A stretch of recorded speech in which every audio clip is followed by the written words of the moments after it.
Bismillahirrahmanirrahim. Assalamualaikum warahmatullahi wabarakatuh. Selamat malam penonton Indonesia. Selamat malam Bapak Ibu sekalian, audiens layak yang sedang menyaksikan program kita malam hari ini. Dari berbagai kanal tentunya, ada lewat YouTube, ada lewat platform digital yang lain, atau juga lewat platform terestrial. Semoga selalu dalam keadaan sehat dan juga tentunya bersemangat menghadapi pandemi COVID-19 yang sama-sama kita ketahui sangat tidak mudah tentunya. Nah, hari ini sekaligus memperingati Hari Nuzulul Quran, kita akan membicarakan satu hal yang menurut saya sangat penting untuk dikaitkan juga dengan pesan dari Nuzulul Quran, yaitu Iqra, baca, agar kita sama-sama bisa melihat dan membaca semua fenomena yang terjadi dengan baik sehingga bangsa Indonesia bisa selamat melewati ujian yang memang tidak mudah ini. Mudah-mudahan kita bisa sama-sama melewati semuanya. Bapak Ibu sekalian, ingin saya katakan bahwa acara ini merupakan sebuah peringatan dari soft launching Masjid Kampus Mardriyah UGM. Walaupun sudah soft launching, tapi belum boleh dihadiri ya Pak masjidnya Pak, karena social distancing. Jadi nanti kalau sudah selesai baru kita bisa ramaikan masjid di UGM ini. Semoga nanti semakin ramai tentunya, kita harapkan seperti itu. Kepada audiens semua di Indonesia juga saya menginfokan bahwa mulai hari ini program Mardriyah Peduli dibuka ya, bekerjasama dengan kitabisa.com. Jadi untuk berdonasi Anda bisa melakukan scan QR code yang ada di layar sebelah kiri Anda ya. Kalau Anda lihat di platform, Anda bisa lihat QR code-nya. Silahkan dibuka linknya. Atau juga bisa lewat browser, ada ugm.id/masjid UGM lawan corona. Kita bersama-sama melawan corona dan saya yakin kita pasti bisa melewati semua ini. Amin. Nah, donasi itu akan dibuka secara terus-menerus, Bapak Ibu sekalian, untuk membantu masyarakat umum yang terdampak pandemi COVID-19. Untuk mempersingkat waktu, kita akan langsung saja berbincang dengan narasumber saya pada malam hari ini. Selamat malam pada Bapak Pratikno, Mensesnek, sekaligus juga Ketua MWA. Selamat malam Pak, sehat Pak? Halo. Alhamdulillah sehat. Kemudian juga ada Bapak Erick Thohir, seorang entrepreneur yang juga Menteri BUMN dan sekarang mengurusi semuanya ya Pak ya. Semoga selalu sehat juga Pak Erick Thohir, karena kalau Alhamdulillah, terima kasih. bahaya kita Pak ya. Semoga selalu sehat Pak Erick Thohir. Kemudian juga ada Prof Panut, Rektor UGM, sudah bergabung bersama kita semua, dan juga Mbak Alisa Wahid, aktivis dan juga pendidik sosial kemasyarakatan, sudah bergabung bersama kita juga. Dan 18 tahun saya Pak berkarir di media, saya tidak pernah membayangkan pada akhirnya bisa lead atau talk show dengan cara seperti ini. Saya ada di rumah, kemudian juga Bapak sekalian ada di kediaman masing-masing, Prof Panut dan juga Mbak Alisa ada di UGM gitu ya. Belasan kilometer, ratusan kilometer, tetapi ya kita lakukan semua ini tentu untuk memberikan informasi bagi masyarakat. Dalam keadaan seperti ini, Pak Pratik begitu rapi pakaiannya, Pak Erick juga demikian, Prof Panut juga seperti itu. Ya, tapi saya tidak bisa berspekulasi bawahannya seperti apa mungkin. Ya jelas pakai hormat, saudara rumahan saya nggak tahu nih. ya jelas pakai sendal Mas di bawah ini. Tapi sekarang sah-sah aja ya Pak ya, karena new normal. Jadi sah-sah aja. Kita meeting seperti ini. Kita akan berbincang mengenai ini Pak. Jadi sekarang ini kan kita sepakat bahwa kita harus bersama-sama begitu untuk bisa melawan ya COVID-19.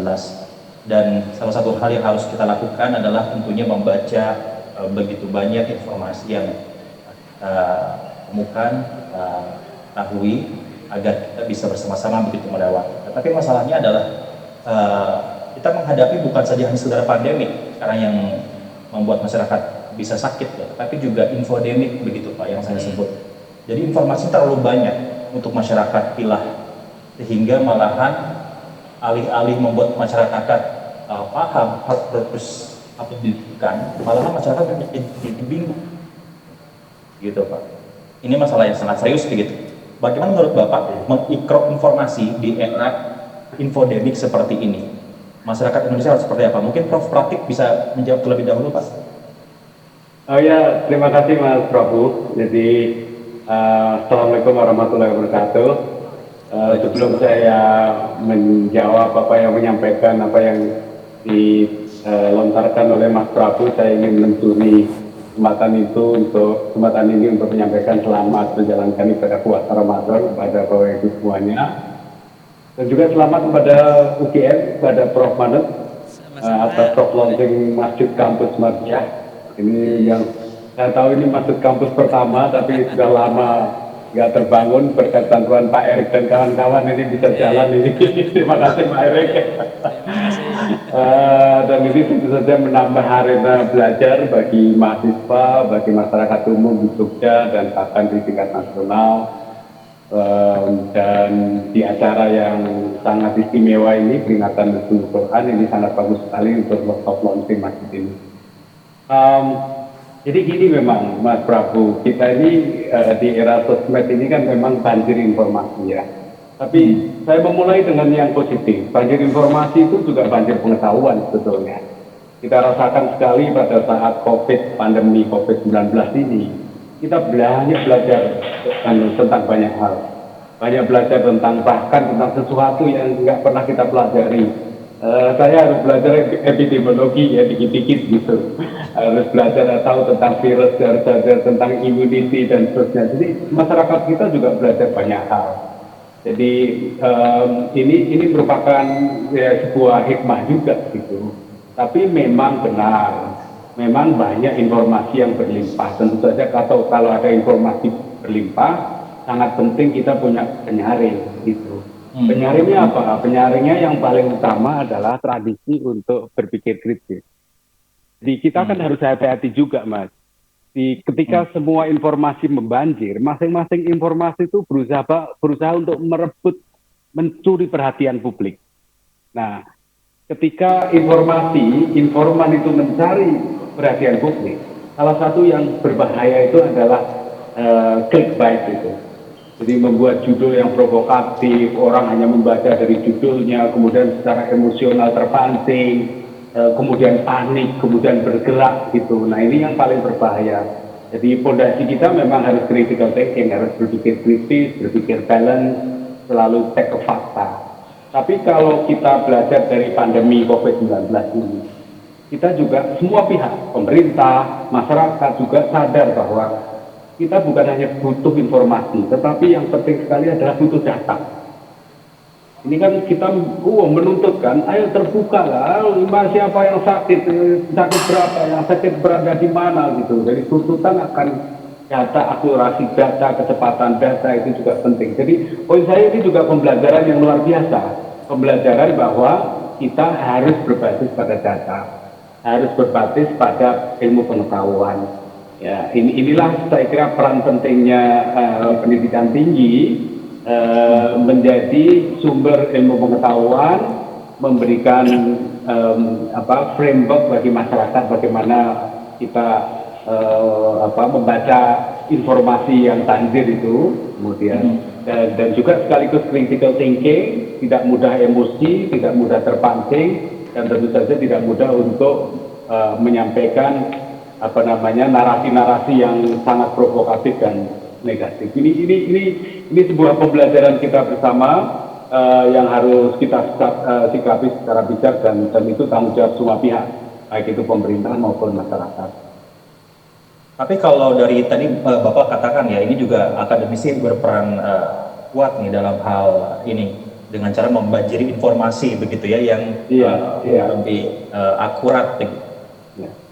Prof. Panut mungkin bisa menjawab Pak, kira-kira akademisi kita begitu siap nggak dengan tuntutan bahwa informasi itu harusnya muncul dari kampus ya lebih terpilih gitu, sehingga informasi yang hoax itu akhirnya tersisihkan karena banyak informasi yang muncul dari kampus. Kira-kira dari sisi akademisi bagaimana Prof. Panut? Ya, Assalamualaikum warahmatullahi wabarakatuh. Terima kasih banyak Mas Prabu. Sebelumnya juga saya ingin menyampaikan terima kasih kepada Pak MSN, juga Ketua MBA, sehingga Masjid Kampus UGM Mardiah ini akhirnya bisa soft launching begitu ya. Dan terima kasih juga penghargaan yang setinggi-tingginya kami sampaikan kepada Bang Erik serta seluruh mitra-mitra UGM yang telah berkontribusi luar biasa terhadap pembangunan Masjid Kampus UGM Mardiah ini. Ya Mas Prabu, terkait dengan informasi, tentu UGM atau akademisi itu sangat siap dengan membanjiri media kita dengan informasi-informasi positif yang bermanfaat. Tetapi perlu diingat juga Mas Prabu bahwa penerima informasi itu belum tentu bisa memilih, begitu kan? Karena paralel, informasi bagus juga diterima, informasi mohon maaf buruk juga diterima, sehingga kita juga harus mengedukasi masyarakat bahwa pandai-pandailah memilih ketika menerima berbagai macam informasi. Jadi yang penting ketika menerima informasi adalah konten. Ketika kontennya bagus, begitu ya, bermanfaat, dari manapun sumbernya tidak menjadi persoalan. Tetapi ketika ada informasi-informasi yang meragukan, kemudian provokatif, kemudian kira-kira bisa memancing-mancing hal-hal yang tidak diinginkan. Lah ini masyarakat harus kita ajari, yang demikian langsung saja di-delete. Karena itu tidak memberikan manfaat kepada diri sendiri, apalagi di-share kepada orang lain. Jadi disaring dulu baru di-sharing, itu sudah sering kali ya kata-kata itu. Dan juga bagi kami adalah bahwa masyarakat dan pemerintah harus bisa membuat kanal-kanal informasi-informasi yang bagus, yang benar, yang sahih begitu. Sehingga nanti masyarakat sebelum menerima informasi dari sumber itu ya belum mantap, belum puas begitu. Nah, kanal-kanal itulah atau sumber-sumber itulah yang harus dibanjiri dengan informasi-informasi yang bagus, yang bermanfaat, yang mengajak kebaikan seperti tadi disampaikan oleh Pak MSN, Pak Menteri Sekretaris Negara, bahwa kita betul-betul banyak belajar dari informasi yang melimpah, yang positif tentu ya, yang kontennya bagus begitu. Saya kira itu Mas Prabu dari saya. Ya, tadi disebutkan juga oleh Pak Pratik kan, jadi masyarakat harus bisa berpikir kritis gitu. Saya nggak tahu apakah saya pesimis atau tidak, ya mungkin Mbak Alisa bisa menjawab. Rasa-rasanya masyarakat kita ini kayaknya belum siap sih untuk diajak berpikir kritis. Betul atau enggak sih Mbak Alisa? Oke, Assalamualaikum warahmatullahi wabarakatuh. Pertanyaannya sangat menggelitik itu. Apakah sudah siap atau belum? Justru pada malam Nuzulul Quran seperti malam hari ini Mas, kita perlu kembali ingat bahwa perintah pertama bagi umat Islam itu adalah Iqra. Perintah pertama kepada Rasulullah SAW adalah Iqra, membaca. Dan membaca ini berarti itu tadi yang seperti disampaikan oleh Pak Pratikno, berpikir lebih kritis terhadap apa yang kehidupan yang kita jalani begitu. Nah, bagian yang ini memang kita perlu melatihkan supaya nanti kita tidak menerima konten mentah begitu saja, tetapi ada cara berpikir di baliknya. Seperti misalnya begini, sekarang nih misalnya ibadah itu harus berubah kan ya, ini menyesuaikan diri dengan dinamika saat ini begitu. Kalau kita hanya terjebak pada ibadahnya saja, kita mungkin akan kesulitan. Biasa terawih di masjid, sekarang suruh terawih di rumah misalnya begitu gitu ya. Tapi dengan cara berpikir yang tepat, sebetulnya ini justru tidak menjadi persoalan. Kalau kita ini Iqra, kalau kita ini membaca perkembangan atau dinamika zaman, kemudian kita menggunakan ajaran-ajaran agama dengan baik, harusnya malah justru tidak masalah Mas gitu. Kenapa? Karena nanti kita kembali, tujuan beragama itu memuliakan Tuhan dan membangun kemaslahatan di muka bumi. Kalau pergi terawih berkerumun itu membuat mafsadah atau kerusakan, ya berarti itu harus dihindari, kan begitu sebetulnya gitu. Oke, jadi ya memang harus dimulai begitu ya, berpikir kritis. Betul, ya. Masalahnya betul. memang juga sekarang menerjemahkan berpikir kritis itu kritik aja deh pokoknya. Oh iya, Beda ya Pak ya. itu harus dijelaskan itu Prabu. Sekarang yang lagi banyak kena kritik ini Pak Erick Thohir nih Pak. Makanya Pak Erick Thohir kita kasih kesempatan untuk menjawab Pak. Bagaimana Pak menjalankan tugas-tugas sekarang yang saya rasa sangat berat ya. Jadi Bapak punya banyak tugas, tapi juga di satu sisi juga ini kritikan juga banyak begitu ke Pak Erick Thohir. Bagaimana Pak Erick Thohir menjalankan tugasnya dan juga tentunya menanggapi hal ini Pak? Ya, terima kasih. Assalamualaikum warahmatullahi wabarakatuh. Saya sedikit menambahkan saja bahwa kan Islam mengajarkan kita sholat. Di dalam sholat itu ada dua kuncinya, disiplin dan bersih. Sholatnya 5 waktu dan wudhu bersih. Nah, saya sangat sependapat dengan Pak Pratikno, dengan Pak Profesor dan Mbak Alisa bahwa selain kita juga ikro, kedisiplinan dan kebersihan ini menjadi kunci. Kita sebagai umat Islam penting sekali bahwa kita harus dalam membaca berita-berita yang mohon maaf negatif, kita harus berbersih hati, bersih pikiran. Jangan kita dimasuki justru rasa-rasa emosional yang kadang-kadang umat Islam sekarang ini gampang sekali terjebak daripada emosional itu. Disiplin kembali. Kita tahu di media itu ada check and recheck. Sama, kita juga sebagai umat Islam harus disiplin mengecek. Karena itu menjadi bagian daripada supaya kita juga bisa mawas diri. Dan tentu sama seperti yang sudah diajarkan almarhum orang tua saya, bahwa penting sekali kita dalam mengemban amanah itu kita harus didasari dengan akhlak yang baik. Karena teori apapun dalam kita melakukan pekerjaan, perubahan, atau mengambil kebijakan, kalau kita tanpa didasari akhlak ya tidak ada artinya. Ini yang kami coba lakukan di Kementerian BUMN, didasari dengan akhlak yang utama. Dan tentu ujungnya apa sih? Ujungnya kembali agar BUMN ini bisa menjadi perusahaan yang sehat, yang bisa kontribusi kepada negara Republik Indonesia, baik berupa dividen yang baik dan juga ada kontribusi kesejahteraan kepada masyarakat. Dan COVID-19 ini sangat mengajari bagaimana bangsa kita harus mulai berdikari. Ya, karena apa yang diajarkan COVID-19 ini kan salah satunya supply chain yang terganggu. Bagaimana banyak negara mulai memprotek dirinya.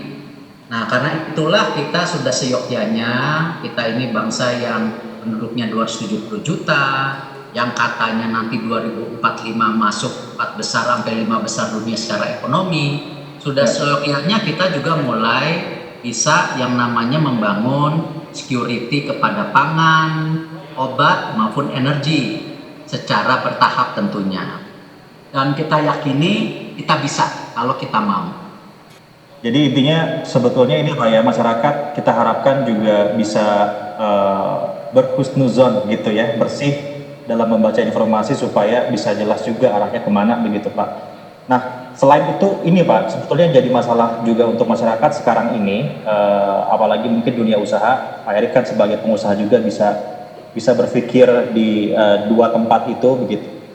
Tentang ketidakpastian Pak ya, tadi supply chain terganggu, kemudian juga ketidakpastian berusaha. Kapan kita buka misalnya, itu hal yang paling dasar ya, kapan kita mulai buka, kapan keringanan pajak itu bisa diberikan dan macam-macam begitu Pak.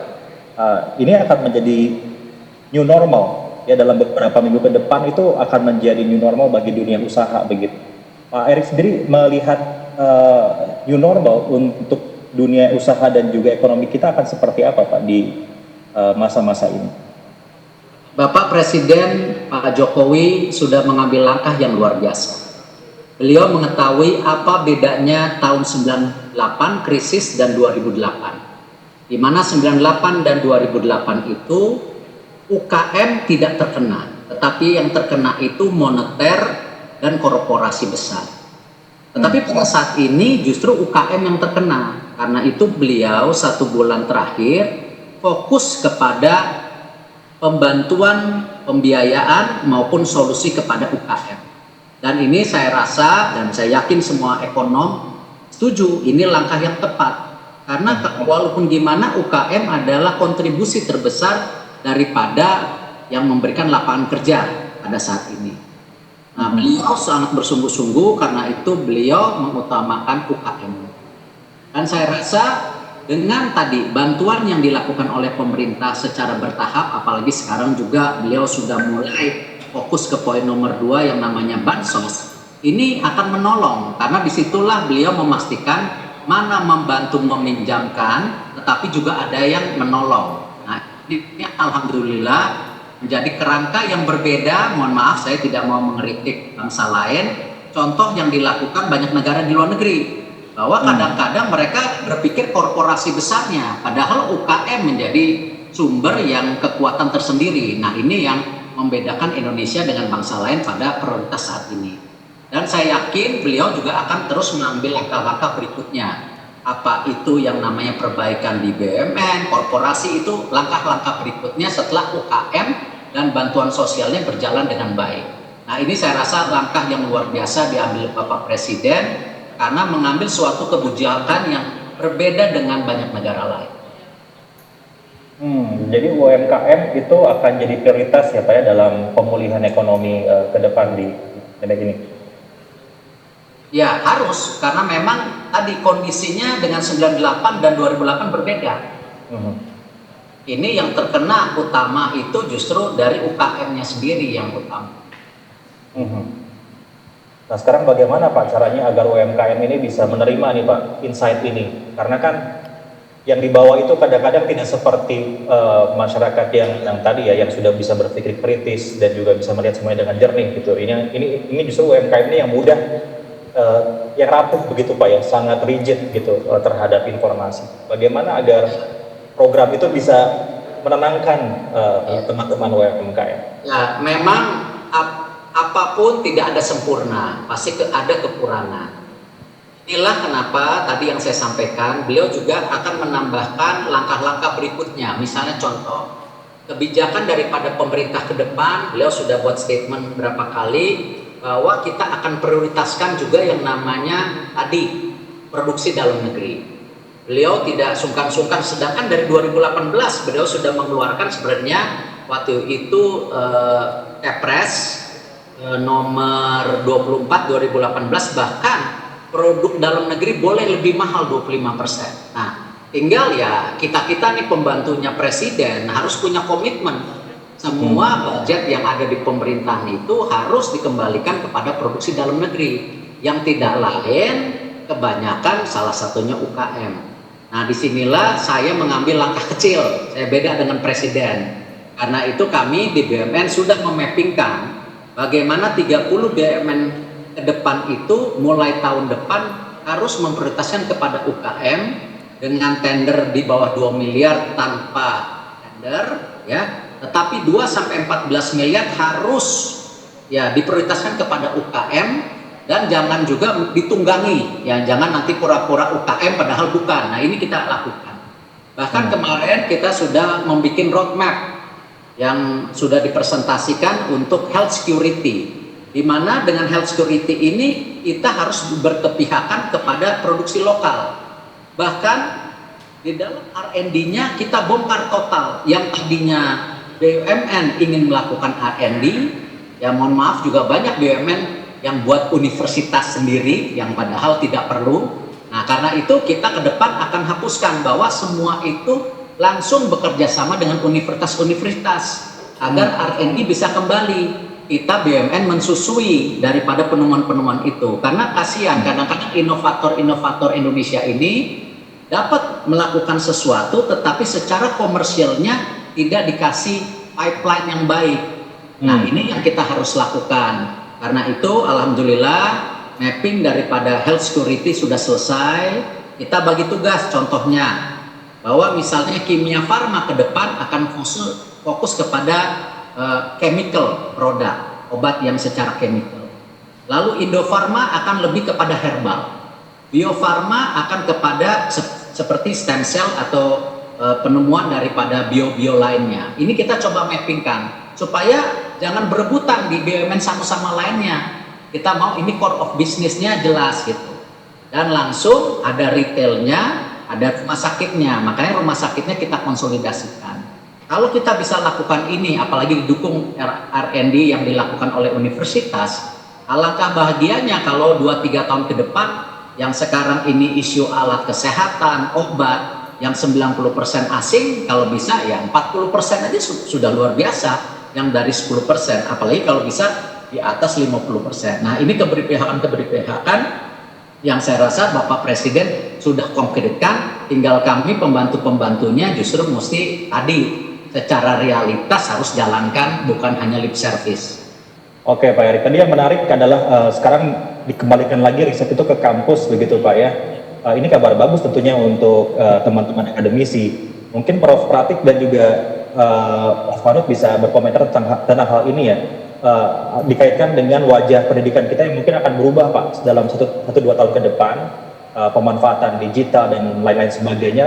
New normal pendidikan akan berubah nih Pak ya sekarang ini. Dari Prof. Panut barangkali Pak, silakan. Oke, ya terima kasih Mas Prabu. Tadi menanggapi yang disampaikan Bang Erik ya, Pak Menteri BUMN kita, tentu kami menyambut gembira karena sebetulnya perguruan tinggi itu gudangnya para pemikir dan selama ini juga selalu saja kita menemukan hal-hal baru begitu, inovasi-inovasi baru. Namun saat ini sering terkendalanya adalah ketika penemuan-penemuan itu untuk masuk ke proses hilirisasi. Untuk masuk menjadi produk-produk komersial. Lah di situ kan seharusnya diambil alih oleh perusahaan ya, oleh mitra-mitra pengusaha, sehingga tugas kami itu meneliti sampai kalau di penelitian itu ada TRL, Technology Readiness Level, begitu ya, sampai TRL 89. Nah, ini silahkan lalu diproduksi oleh perusahaan gitu, dan ini saya kira tadi langkah yang akan ditempuh oleh Bang Erik sangat luar biasa, sehingga nanti para pengusaha itu nggak perlu punya lembaga riset sendiri, tetapi dananya saja masuk ke perguruan tinggi. Mari kita buat perencanaan riset bersama yang nanti produknya bisa dimanfaatkan oleh perusahaan itu, dan pola semacam ini saya kira sangat luar biasa nantinya. Kemudian sedikit menyinggung kenormalan baru ya nanti Mas Prabu. Tentu bahwa sistem pembelajaran daring ini menjadi fokus kita ketika kita masih dalam periode dance ya. Artinya COVID ini belum selesai penuh, virus-virus masih ada, tetapi kita harus hidup bersama begitu. Nah, tentu yang kami rancang adalah pembelajaran daring itu kita kuatkan, kemudian untuk kelas-kelas yang harus di kelas klasikal begitu ya, kita atur dengan jumlah kelas yang kecil begitu, sehingga physical distancing tetap bisa dipertahankan. Kalau dulu misalnya satu kelas bisa 60-80 orang, besok di saat kita masih harus sama-sama COVID-19 ya tidak, 30-40 di dalam kelas yang besar, misalnya semacam itu. Dan kemarin kami juga diskusi, Pak Rektor, kalau begitu nanti kami yang sudah 60 tahun boleh ya pakai Webex terus. Artinya kuliah dari rumah terus, karena 60 tahun ke atas kan riskan katanya. Oh, itu akan kita atur. Jadi ada kenormalan baru, kita juga sudah siapkan Mas Prabu. Moga Pak Menteri. Ya, kalau bicara riset ya, institusi yang punya pasukan riset luar biasa itu memang perguruan tinggi, yaitu mahasiswa pasca sarjana, karena mereka sangat disiplin. Kalau ditugasi riset, mereka bukan hanya ingin menghasilkan sebuah riset, tetapi mereka juga ingin lulus gitu. Jadi ini sebuah energi yang luar biasa, dan harus diingat anak-anak muda ini punya kreativitas yang luar biasa. Kita beri kemerdekaan, kalau istilahnya Mas Nabi, Mas Menteri Dikbud adalah merdeka belajar. Jadi mereka ini diberi kemerdekaan untuk belajar, berinovasi, ya, dan tentu saja ini adalah pendidikan, lembaga pendidikan juga para dosen harus legowo ya, mendorong adik-adik mahasiswa untuk berkreasi. Nah itu energinya luar biasa. Tapi memang kelemahannya adalah ini kan para akademisi ini biasanya sangat lemah di kewirausahaan. Nah itulah yang pentingnya dari awal bagaimana struktur insentif didorong bahwa riset-risetnya bukan hanya di hulu tetapi juga di hilir, karena pada akhirnya yang dinikmati masyarakat kan risetnya di hilir. Nah ini akan juga seharusnya tadi seperti Pak Erik katakan, semua negara sekarang gagap-gagap tiba-tiba tidak ada transportasi antar negara. Ya, negara kita pun harus berpikir keras bagaimana supaya tidak tergantung pada negara lain. Nah ini momentum untuk menyelesaikan masalah-masalah sendiri dengan teknologi sendiri, mengembangkan substitusi impor yang tadi Pak Erik sudah sampaikan di bidang kesehatan. Dan artinya apa? Ketika sekarang kita bekerja keras memfasilitasi, waduh ini namanya ventilator harus dibuat, kemudian ada obat-obatan produksi dalam negeri dan seterusnya, ada test kit yang juga harus dikembangkan. Nah ini kan sebuah new normal yang dituntut di birokrasi juga, Mas. Birokrasi pun harus dituntut bekerja dengan cara yang baru. Misalnya nanti kalau bukan hanya Pak Rektor yang mahasiswa saja yang belajar daring ya, tapi work from home juga ada di birokrasi gitu. Nah ini gimana kita mengembangkan kerja-kerja yang lebih efisien ke depan. Ya, jadi ke industri juga begitu ya, Prof. Pratik ya. Jadi nah sekarang ini Pak, pertanyaannya saya tadi yang menarik adalah begini, bagaimana agar riset itu inline dengan kebutuhan yang sekarang diinginkan oleh masyarakat. Misalnya sekarang ini kan kita lagi butuh vaksin, butuh ventilator dan macam-macam. Apakah kampus kita sudah siap begitu Pak untuk itu Pak? Kalau ada informasi juga Pak? Ya. Kita bisa informasi tentang vaksin itu sudah sampai mana dan lain sebagainya? Ya begini Mas Prabu, bahwa untuk kita bisa melakukan riset-riset yang advance sampai mencari calon vaksin misalnya semacam itu ya, ini ada persyaratan-persyaratan laboratorium. Jadi laboratoriumnya itu harus berstandar BSL 3 paling tidak.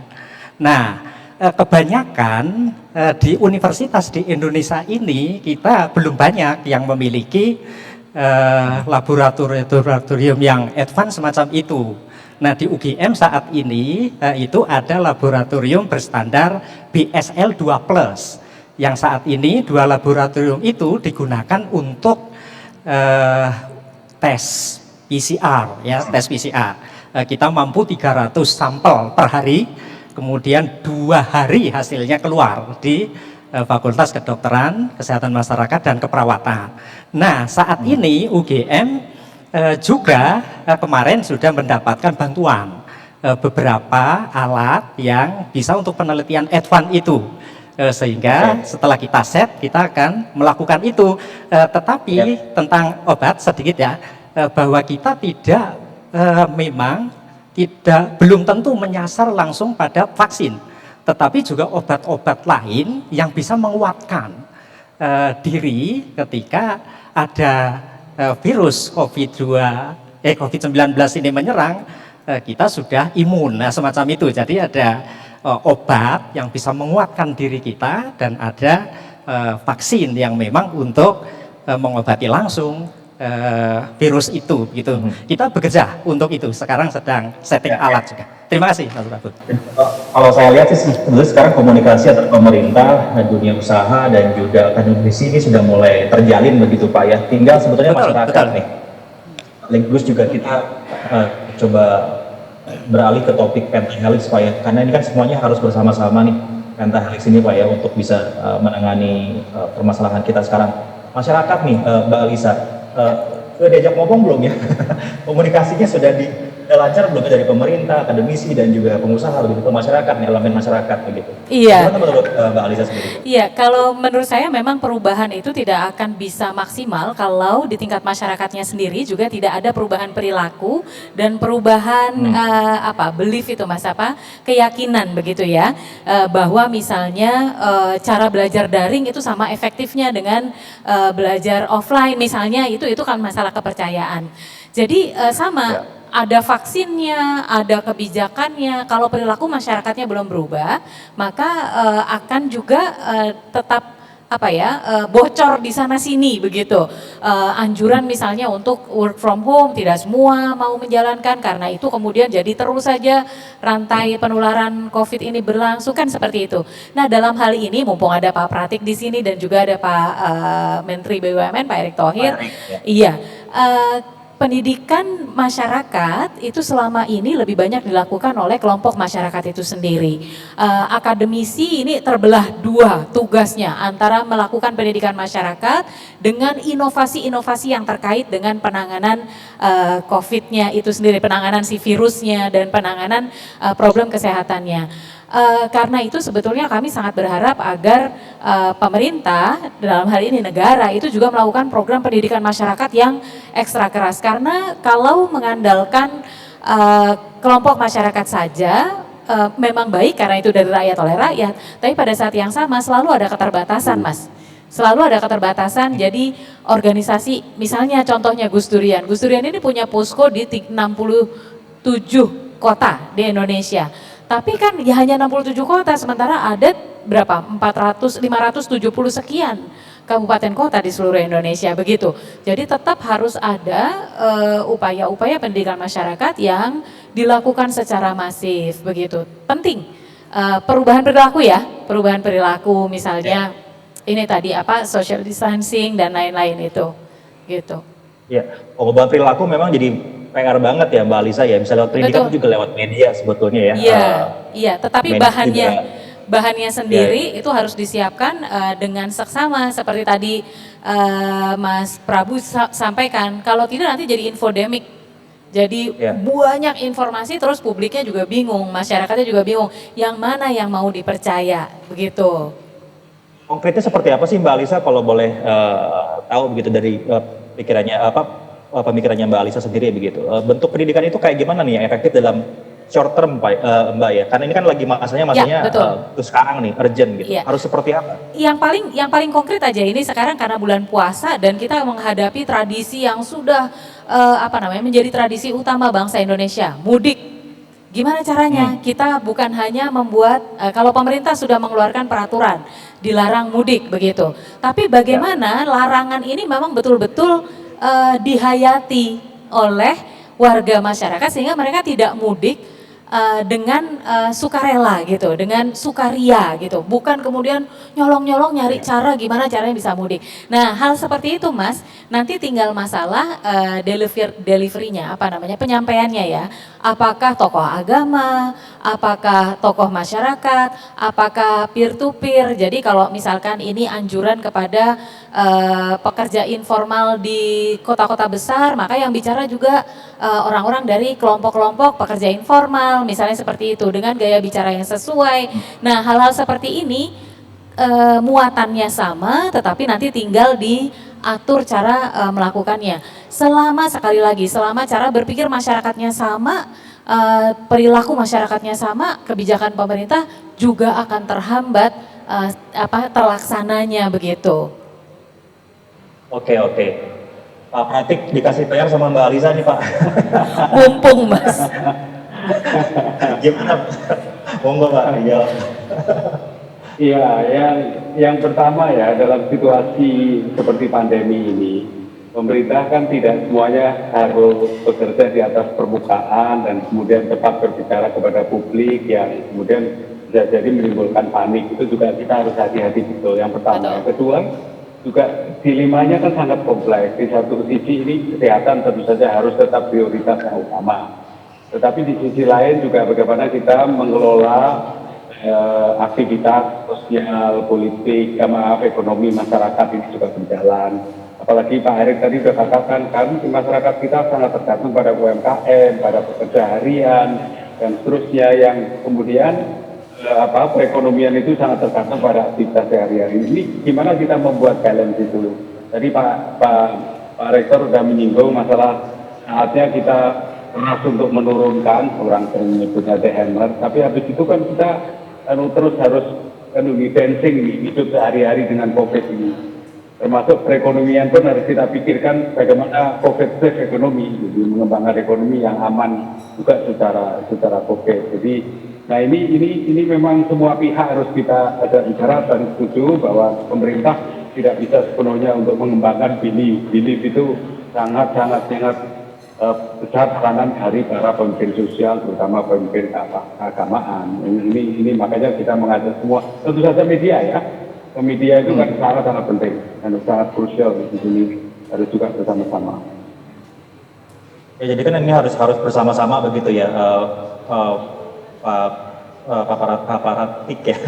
Nah, Pak Erik, ini saya yang dapat informasi dari semuanya, ini kayak Pak Erik tuh sibuk banget ya Pak untuk ngurusin ya sekarang COVID ini. Kita butuh informasi Pak, masyarakat sebetulnya berapa lama lagi Pak ini kita bisa keluar dari ini semua? Nah itu Pak Erik, tolong Pak kami dikasih informasi supaya bisa lebih jelas gitu. Ya, saya rasa mohon maaf kalau saya bicara apa adanya. Selama vaksin, obat belum ditemukan, suka tidak suka kehidupan kita akan seperti ini. Nah, tetapi yang penting pasti ketika kurvanya akan menurun di kemudian hari, saya yakini akan ada kebijakan-kebijakan yang memang tidak mungkin kita terus dibatasi berkreativitas atau bersosial. Nah, tetapi protokol COVID-19-nya harus di dunia usaha pun harus. Apalagi kalau kita lihat kan data-data menunjukkan bahwa di usia 40 tahun bukan berarti bebas, tapi kebanyakan sendiri kan lebih terjaga dibandingkan usia yang di atas 60 tahun. Nah, tinggal protokol COVID-19-nya pelan-pelan harus dijalankan. Dan saya rasa kalau kita lihat beberapa negara yang mengambil pilihan berbeda seperti Jepang, Korea, Taiwan, tidak ada masalah, tapi kuncinya tadi harus disiplin, harus bersih. Nah, ini yang terus terang saya rasa dengan kultur kita yang gotong royong, saya rasa pemerintah sudah berbuat banyak. Saya tahu juga pengusaha sudah melakukan hal-hal, baik melakukan sumbangan, bansos juga saya lihat sudah banyak pengusaha melakukan. Masyarakat sendiri sekarang sudah mulai menjaga daripada kebijakan-kebijakan COVID-19 ini harus terjadi. Akademisi luar biasa. Nah, saya tinggal mengharapkan nanti rekan-rekan media harus mulai berani ya memberikan PR yang baik, memberikan iklan sosial layanan yang baik, agar tadi kita jangan terjebak daripada trauma-trauma, informasi-informasi yang akhirnya malah membuat kita depresi, bahkan tidak bisa berkarya, tidak bisa bekerja lagi. Padahal kita tahu apa yang kita hadapi sekarang ini sesuatu yang akan kita hadapi selama di vaksin dan obatnya belum ditemui. Tapi ya tetap harus optimis. Dengan sendiri kan ada yang namanya herd immunity bahkan sudah mulai. Nah, kita tidak perlu takutlah selama ya kita disiplin, harus pakai masker, cuci tangan, jaga jarak. Yang kendaraan umum yang tadinya full harus 50%, di restoran harus jarak 4 meter. Apakah ya mungkin beberapa ya belum siap ya. Ya mungkin konser gitu belum siap, bioskop belum siap. Tetapi ya yang lain sudah mulai harus bertahap dilakukan, dan Pak Presiden sendiri kan sudah buat statement berdamai dengan yang namanya COVID-19 ini, bukan berdamai arti negatif, tapi ya harus menjadi kehidupan yang kita lakukan pada saat ini. Berdamainya tapi jangan salaman Pak Irjen. Dan bukan berdamai pakai baterai. Baik Pak Pratik, Pak Erik, Prof Panut, Mbak Alisa, terima kasih banyak sudah berdialog bersama kita di peringatan Nuzul Quran 1441 Hijriah kali ini. Semoga mencerahkan dan yang paling penting memberikan harapan ya untuk penonton kita, audiens kita yang menyaksikan bahwa ya kita sama-sama sulit menghadapi kesulitan, tetapi kita sama-sama semuanya, kalau sama-sama insya Allah kita bisa melewati semuanya. Terima kasih Bapak-Bapak Amin. sekalian. Terima kasih banyak. Mohon Ya, maaf ada batin saya. terima kasih. Terima kasih. Assalamualaikum. Salam. Nanti sesi berikutnya itu loh ya. Iya. Nuzul Quran ya bersama Pak Yusuf Mansur dan Mbak Wega Mansur ya. Jadi berikutnya untuk teman-teman, Bapak Ibu yang sedang menyaksikan, jangan dulu beranjak. Ini masih ada acara berikutnya, Hikmah Nuzul Quran ya bersama Ustadz Yusuf Mansur dan juga Wirda Mansur. Ya, jadi silahkan untuk terus menyaksikan program kita hari ini. Saya Prabu Revolusi pamit dulu. Terima kasih semuanya. Terima kasih. Assalamualaikum warahmatullahi wabarakatuh. Waalaikumsalam warahmatullahi wabarakatuh.